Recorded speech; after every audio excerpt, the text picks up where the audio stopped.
My name is John, and yesterday was supposed to be my wedding day. I'm a straightforward guy. I own a small business fixing up vintage cars in a small town in Ohio. I love working with my hands, metal, leather, engines. If something's broken, you fix it. If it's bent, you straighten it. I thought relationships work the same way. You talk, you solve problems, you move forward together. I was with my fiancée, Sarah, for 3 years. We were a team. We split bills, made decisions together, and argued sometimes, but always found a way to fix things. I thought we had a solid foundation. I was wrong. Sarah's ex, Chris, was always in the background. A text here, a comment on her Instagram there. She swore it was nothing, just old friends with history. I trusted her because trust is everything to me. That was my mistake. The night before our wedding, we followed tradition and stayed apart. She went out with her bridesmaids. I stayed home with my best man, my brother Tom. I wasn't nervous, just excited. But at 2 a.m., I got a text from Lisa, one of Sarah's bridesmaids married to a buddy of mine. It read, "I'm so sorry, John, I can't do this, I'm going home. Check Sarah's sister's Instagram post." My heart sank. I opened Instagram. Sarah's sister, her maid of honor, posted a photo of them doing shots at a bar in town, captioned, "Last night of freedom for my sis." The location tag was a dive bar 2 blocks from Chris's apartment. I tried to tell myself it was nothing, but I couldn't shake the feeling. I grabbed my keys and drove to Chris's place. There it was, Sarah's car, parked right outside his building. The scratch on her bumper from hitting a pole last year was clear under the streetlights. I didn't get out or call her. I just sat in my truck for an hour, engine off, silence screaming in my ears. It was like finding rust on a car I'd spent years restoring. Disappointing, but clear what needed to be done.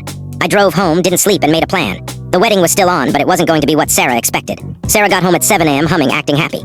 "Big day, babe," she said, kissing my cheek.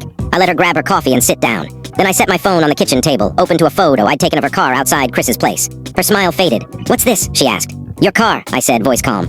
Outside Chris's apartment at 3:30 a.m., she stumbled through lies, said a friend borrowed her car, that she was at a hotel with her bridesmaids. But her story fell apart fast. Finally, she dropped the act, crossed her arms, and glared at me. "Fine, I saw him, we talked, it was just a goodbye, no big deal." "All night?" I asked. She smirked, cold and smug. "We're not married yet, John, it's not cheating, just forget it. W-E-T-V-E Tamil, Tamai no system. We got a wedding to get to."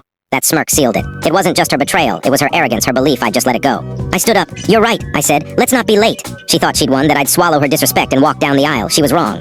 After Sarah left to get ready, I set my plan in motion. I called the venue and told them to swap the reception's sappy slideshow for a new video I'd send. A surprise for Sarah. The original was a cheesy montage of our 3 years together. The new one started with a photo of her car outside Chris's place, followed by screenshots of texts I'd found by logging into our shared phone account. Those texts weren't friendly. They were months of graphic messages, plans for Sarah to leave me after the wedding, after my name was on the deed to the house my parents gifted us. She wanted my money, my future.